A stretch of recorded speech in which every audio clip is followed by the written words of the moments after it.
और मध्य प्रदेश के इंदौर में मुख्यमंत्री मोहन यादव ने एक बीजेपी नेता के घर पर ही बुलडोजर चलवा दिया।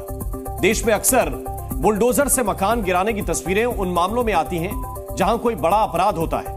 इंदौर में एक रसूखदार नेता ने अवैध कोठी बचाने के लिए सरकारी कर्मचारियों पर गोली चलवाई। उसके बाद एक्शन शुरू हो गया। मोहन सरकार की जेसीबी और बुलडोजर ने मिलकर थोड़ी ही देर में नेताजी के घर को जमीन पर ला दिया। जहां अधिकारियों पर किया फायर, वहां मोहन ने चलाया बुलडोजर।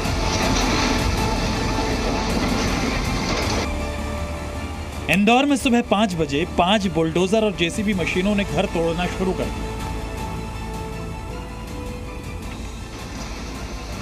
हालांकि प्रशासन की टीम भारी पुलिस बल के साथ नेता सुरेश पटेल की कोठी पर पहुंची और फिर कुछ ही देर में सरकारी जमीन पर बनी अवैध कोठी को बुलडोजर से ध्वस्त कर दिया गया। प्रशासन ने अवैध निर्माण के मामले में सुरेश पटेल को नोटिस जारी किया था, पर समय सीमा समाप्त होने के बाद भी जब उन्होंने कोई ध्यान नहीं दिया तो नगर निगम ने कार्रवाई को अंजाम दिया। सरकारी जमीन पर अवैध निर्माण किया गया है, तो उस संबंध में हमने नगर निगम के माध्यम से नोटिस दिए थे और जब कोई अनुमति नहीं प्रस्तुत की गई तो आज ये रिमूवल की कार्रवाई की। सरकारी जमीन पर कब्जा करके सुरेश पटेल ने 2 मंजिला कोठी बनवाई थी। कोठी के चारों तरफ 6 फीट ऊंची बाउंड्री वॉल और दरवाजे लगाए गए।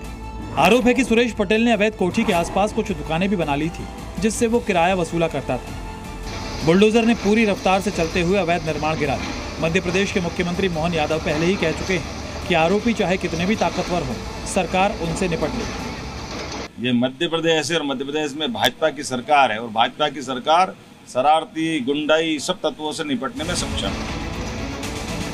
इस सरकारी जमीन पर अस्पताल बनाया जाना था, लेकिन सुरेश पटेल ने यहां कब्जा कर लिया था।